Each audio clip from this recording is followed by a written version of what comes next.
the webinar on the CARES Act report. It will be covering CARES Act activities and the amount that you were allocated in 2020. So it starts on January 1st, 2020, and then all the way through the 31st of 2020 as well. Just letting you know, I think you probably got a notification on your screen, but we're recording this presentation, and that's so that you can take a look at it later, or for those of our network that weren't able to make it now, they'll be able to access it later as well. We appreciate your flexibility with the time frame around this CARES Act report. We would love to give you more time, but we were really compressed by the time when we got the finalized form of what exactly we were going to report, and then the submission date where we have to get it to our federal partners. And they said that they were unable to grant us an extension. But we also want to emphasize that it's really actually a much simpler report than the normal annual report that you complete. There's really just a couple of sections, and Josiah will go over those more in detail, but it's really just the expenditures, the amount that you were allocated, and then the services that you provided. And I think that the parts that are most difficult and usually require the most work is the targeting and the outcomes piece, which we won't be reporting on for this report. And then also, of course, the demographics piece, which won't be required for this report as well. So I know it's a really short time to turn this around, but it's also a relatively simple report. So the submission date that we set is June 23. If that is an issue, please reach out to us. If you're having issues with getting it completed, please reach out to us so that we can do our best to work with you around that. But we need some time to be able to review all of your reports before we start to upload them to the federal reporting system. We have a couple of resources on top of this webinar. We sent out template forms, which at this point is open in THO Solutions. So that may or may not be helpful to you, but we have Excel spreadsheets that show exactly what you'll be reporting. We sent out a draft of those initially that we created based on what we thought it was going to be, and there's a few small changes that were made. And so I encourage you to make sure that you have the updated Excel spreadsheets with the template that we've sent out in the last couple of days or so. I think we sent those out on Monday. We also are going to have office hours tomorrow morning from, I believe it's 9 to noon. And if you haven't received the calendar invite for that, let us know. And again, we'll just be on a Zoom call or Google Meet call where you can call in and ask any questions that you have. So it will be a dedicated time for you to call in with any questions. I'm also thinking we may try to do something at the start of next week if that's difficult for you to make tomorrow, or if you need some more time to get deeper into the report to ask questions. So if that would be something that would be helpful to you, reach out, send us an email, and let us know, and we can look at our schedule and try to make some time for that as well. One last thing, Josiah, I'm sure we'll mention this as well when we get started, but one of the fields is still currently missing more detail on what exactly that is. But for the time being, it's not there right now. We've contacted THO Solutions, and they said that they'll get it updated with that field there, but it's currently not there. I also wanted to just run through the process of logging into the CARES report, and if everyone can see my screen, I will go through the login process. You access it in a little bit of a different place, so you'll still select this annual report year as 2020. And my username has my name spelled incorrectly, but that's okay.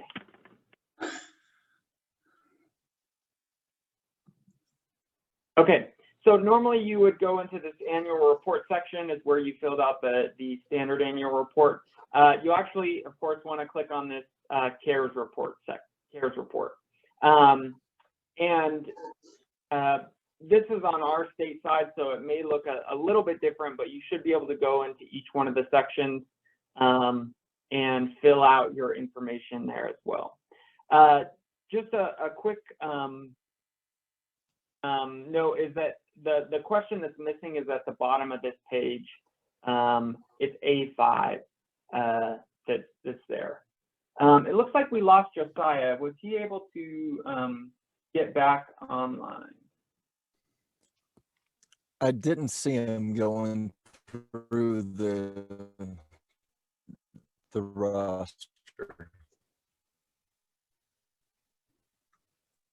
Okay. Just one quick second, folks, and we'll jump into the rest of the presentation. Let me just pull up the slides on my screen. And I have those up if you'd like for me to run the slides. Okay. Yeah, sure. Are you able to share your screen? Or actually, I have them up here, so I can just. Okay.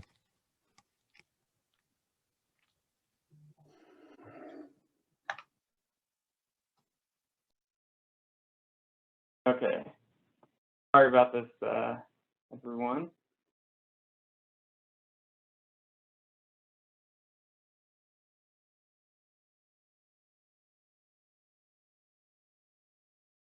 Okay. How is that? Is everybody seeing the main slides there? Okay. So we'll continue going through this again. We'll send after the quarterly call. We will send around the slides for this presentation. And if you don't already have access to the Excel forms that I talked about earlier with the templates, we will. You can click on those links to access those. On the CSBG CARES report, again, it's due June 23, and it's for the program period of January 1, 2020 through December 31st, 2020. And this report only covers the CSBG CARES Act activities. The online report system for the submittal is open right now, so you can log in now and access it just like I showed you just a second ago. And the link is posted there as well. It's also posted to our grantee resources page. And so you can access it there. I know they changed the link from last year to this year.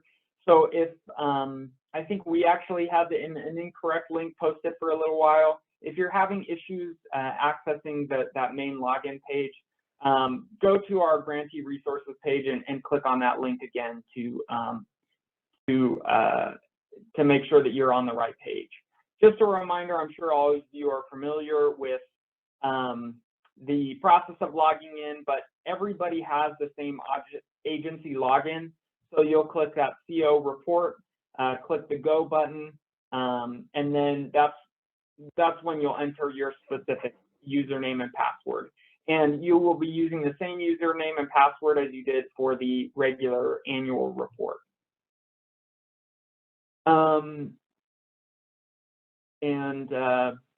As far as the terminology, it's the same,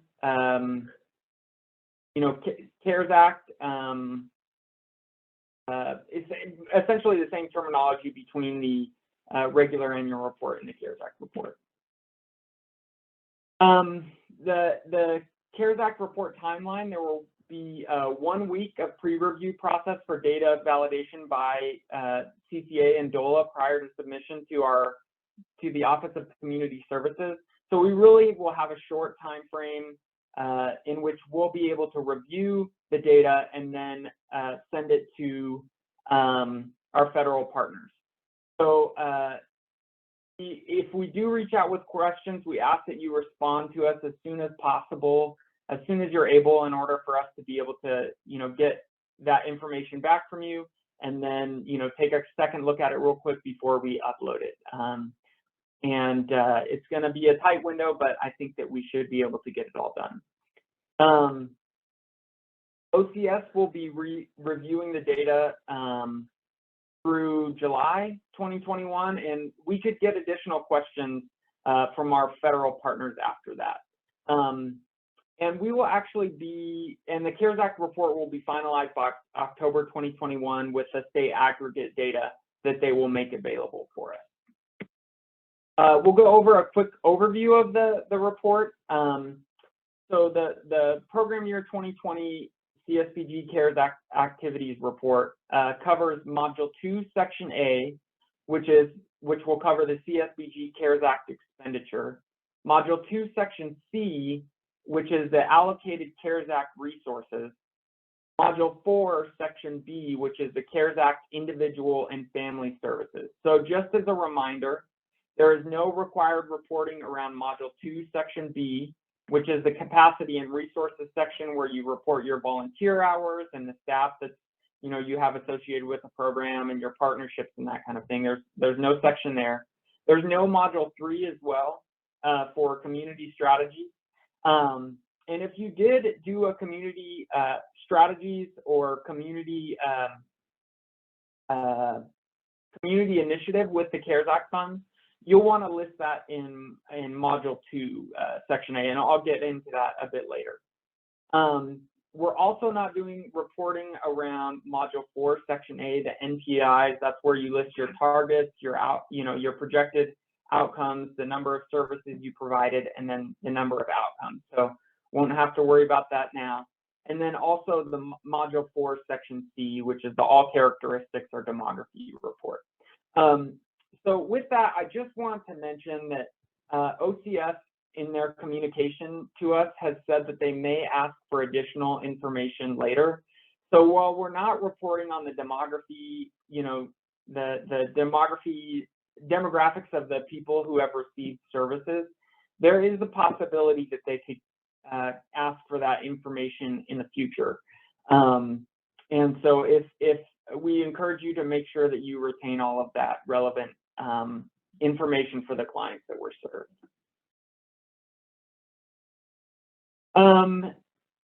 Again, this report only includes only the CSBG CARES Act funds and activities. I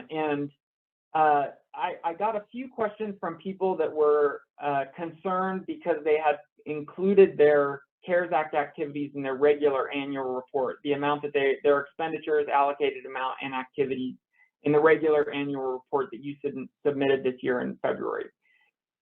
And that was the correct thing to do. The regular annual report includes all CSBG, both regular and CARES activities. And then this information that you're submitting with this report is just covering the CARES Act. So it's actually a part of what you already submitted. In Module 2, Section A, you will be reporting the CSBG CARES funds that were actually expended in program year 2020. And you'll be reporting those under each domain and also reporting the administrative amounts there, which I think you should all be familiar with from the regular annual report. Again, there is an additional question added to this section of the form. It's question 5. And here you will provide any additional information that is not captured in another section of the report. So if you have a community initiative, you could outline that there. We're also asking if you did not spend any CARES Act funds, if you did not expend any CARES Act funds in 2020, and so you don't have any services or expenditures, we're asking that you provide an explanation and a justification for why that's the case in that question, question 5. And also in question 5,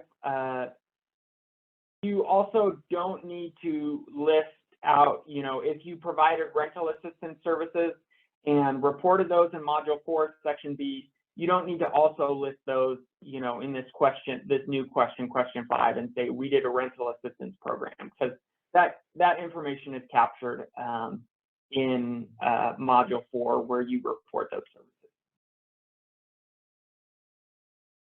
I think we covered everything on this slide. Just a reminder, if you did not spend CARES Act funds during, the 2020 program year, you'll still need to complete a report and add a brief explanation or justification why you did not spend CARES Act funds during that year. And confirming that these are CARES Act funds that are actually expended in program year 2020. Your allocation amount is also something that everybody will have to report on, whether you spent any funds during 2020 or not, but those will be reported in Module 2, Section C.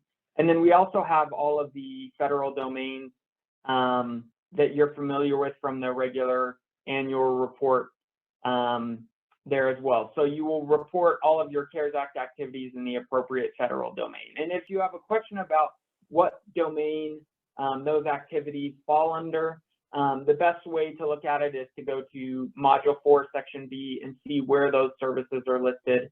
And then you can make the correct, report those expenditures in the correct section of Module 2, Section A. It looks like Josiah was able to get back online. Josiah, did you have anything to add on that? Yeah, thanks, Alex. Sorry about my technical issue. The other category for our domains, just want to highlight that generally you won't be reporting money spent under other, even though it does say, emergency disaster relief services. The CSBG CARES Act funds that you use generally were used for some specific domain above, and so is not going to be reported under other. We saw some regular funds reported under other in the report, and we had to work with folks to get those placed in the other domains above. So generally don't expect to see any funds reported under the other category. Thanks, Alex. Yep.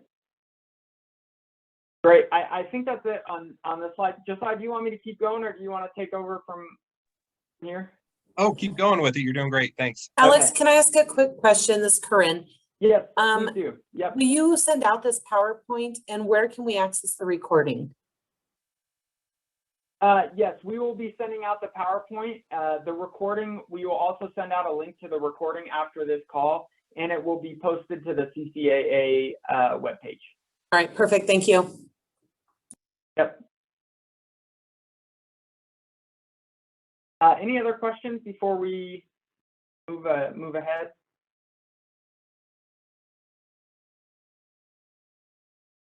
Okay. So just a bit more information on the expenditure domains.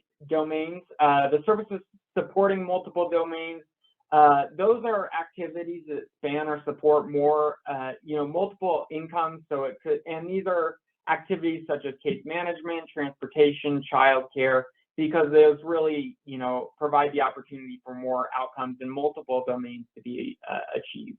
And then with linkages, most of the activities that used to be associated with linkages are now captured in the agency capacity building domain. And this really narrows the definition of linkages, but it continues, community initiatives and information and referral calls really still fall under that linkages domain. With the agency capacity building, if you listed any expenditures there, you'll need to let us know what types of expenditures those, or what types of activity those funds were used for, and that's in Module 2, Section A in Question 4, where you can select those different activities, whether that was needs assessment or some of the other capacity building activities that are there. Again, you'll be reporting on administration in this section as well. They're defined by the the Office of Community Services as equivalent to typical indirect costs or overhead. This is really distinguished from program administration or management expenditures that qualify as direct costs. So the administrative costs are really central executive functions that don't directly support a specific project or service. And there's also a link to an informational memorandum that was put out by the OCS to help provide some of that guidance on how to distinguish between indirect and direct costs or excuse me, administrative costs for CSBG.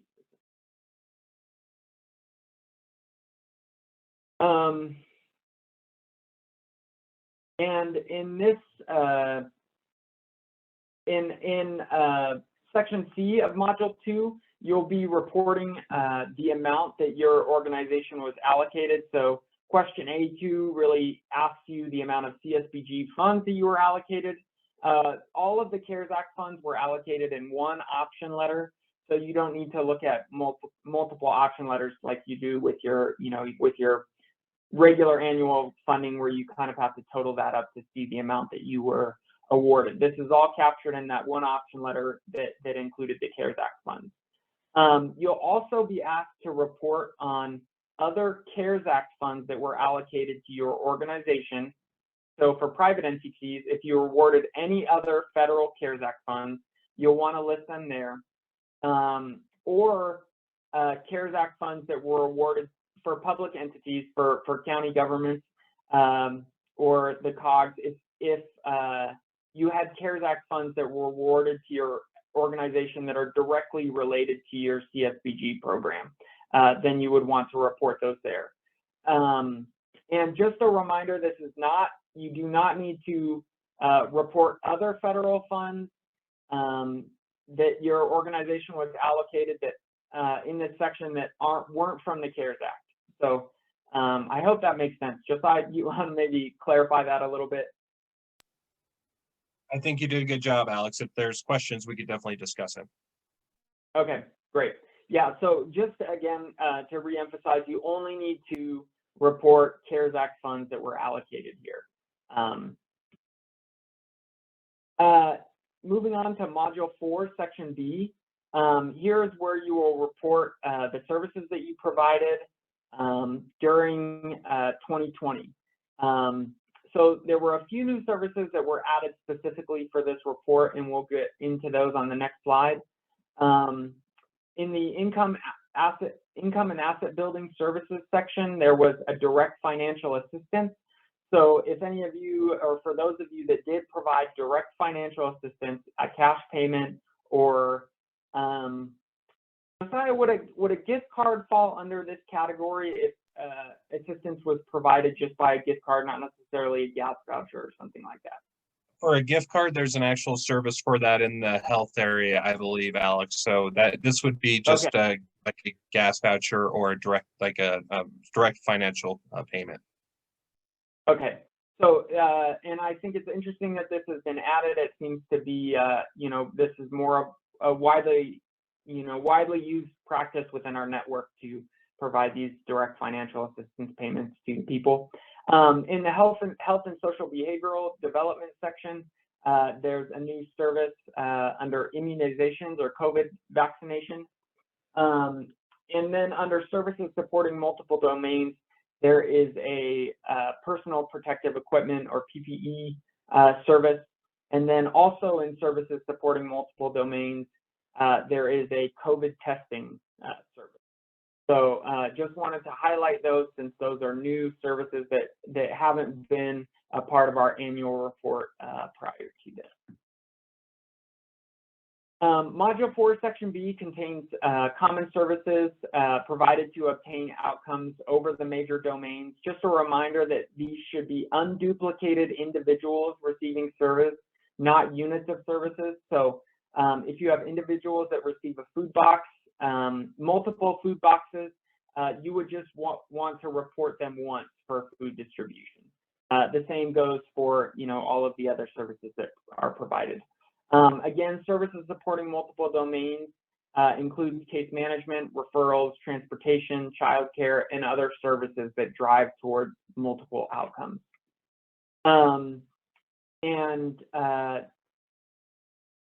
The total number of individuals served in any one service area will be cross-referenced with Module 4, Section A, but I don't believe that we're reporting under Module 4, Section A. Excuse me, of the regular annual report. So we'll be making sure that you don't have more services listed in the CARES Act report than you do have in your regular annual report, which should be comprehensive of everything, both including regular and CARES Act. So that's it for the presentation. If you have questions and want to follow up after this, here's our contact information. Again, this recording will be posted to the CCAA website, and we'll be sending around the link to this presentation as well. I think we will stop and take questions unless I missed anything, Josiah, but I'd also like to just jump back to the THO Solutions website to kind of walk through that real quick and highlight some things.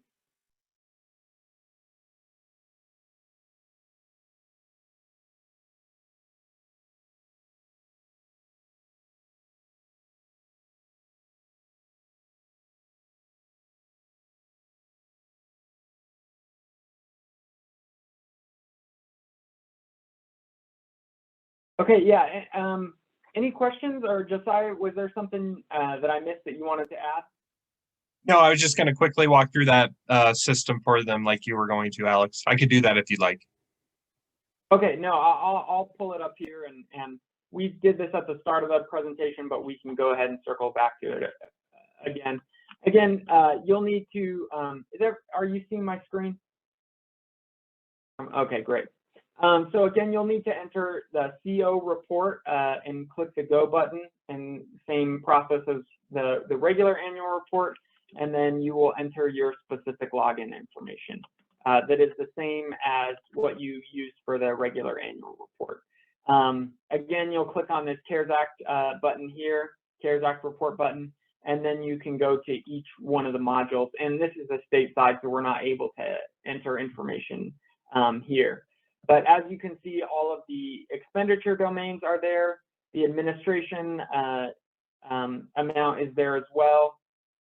Just a reminder, that administration amount should be split out across those federal domains in the same proportion that you spent, the funding under those domains. So if you spent 50% of your funding on housing and 50% of your funding on employment, you would want to split the administrative costs 50% across those domains and enter those amounts there.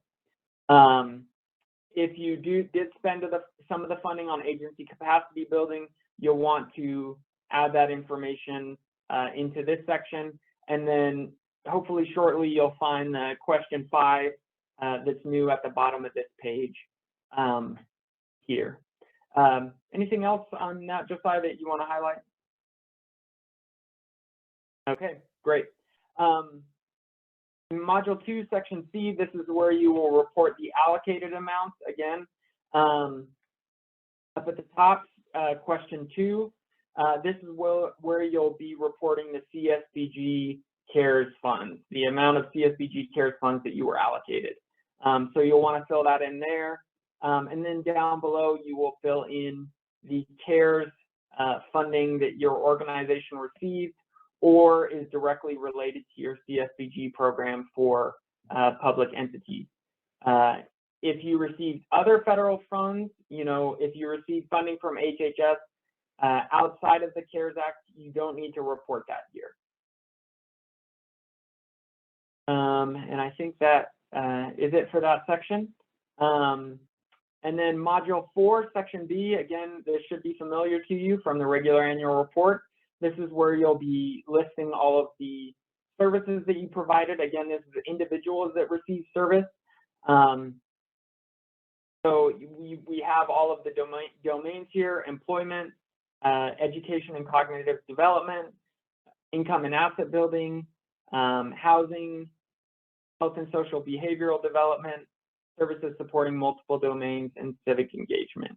And again, we'll just point out those new services: income, infrastructure and asset building.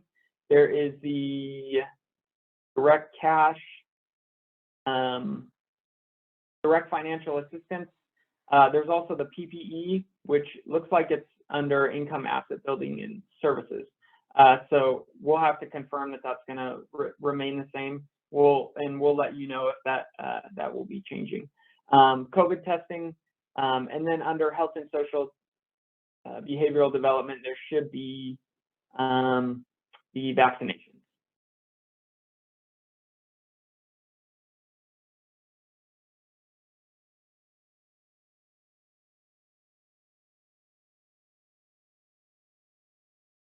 Yeah, you'll report the immunizations up at the top there for immunizations and COVID vaccinations. Okay, I think that covers it. Any questions? And I think we got a question in the chat. And it was just confirming that this is due June 23, and yes, that's correct. It is a short time frame, but it is a relatively simple report compared to the regular annual report. If you're running into issues getting it completed by then, reach out to us, and we'll do our best to support you and work with you as we can.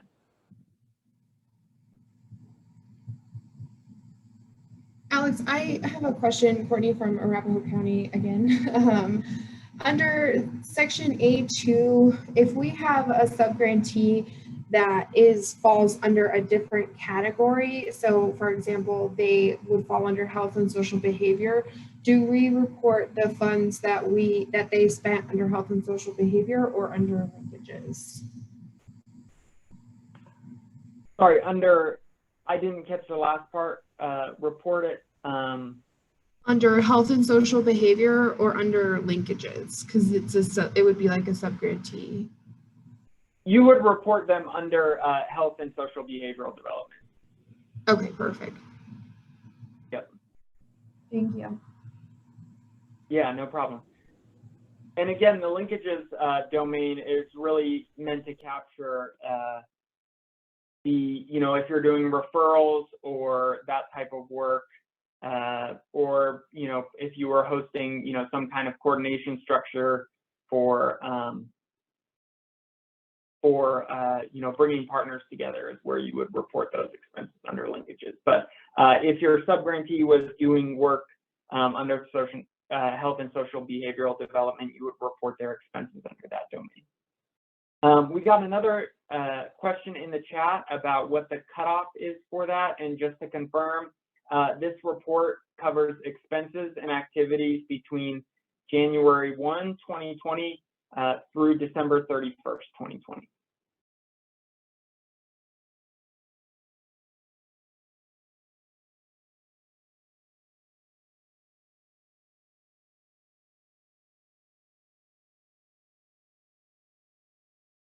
Any other questions?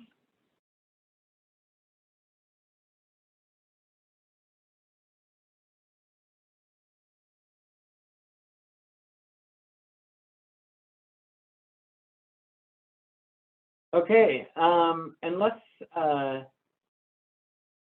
we get some additional questions coming up in the next minute or so, I think we'll close things out. Again, we'll send a follow-up email with the presentation, a link to the recording, and then also feel free to call in tomorrow for the office hours. And again, we'll look at scheduling some additional time next week for office hours if that's helpful and you have questions that come up after you have a chance to dig into the report a little bit. Again, I apologize about the time frame that you have to complete this. We would really like to give you more time, but we're kind of sandwiched in between when we got the finalized forms and when we're being required to submit it to our federal partners. So I'll give Josiah a quick opportunity to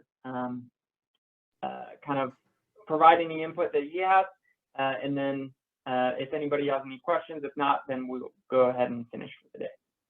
Thanks, Alex. Just reiterate the appreciation we have for you all getting this data in to us. If we do have any questions, we'll try to get them to you as soon as possible. And we appreciate your timeliness in responding to those as well as we work through this and get it into the feds. And just appreciate everyone very much. Thank you.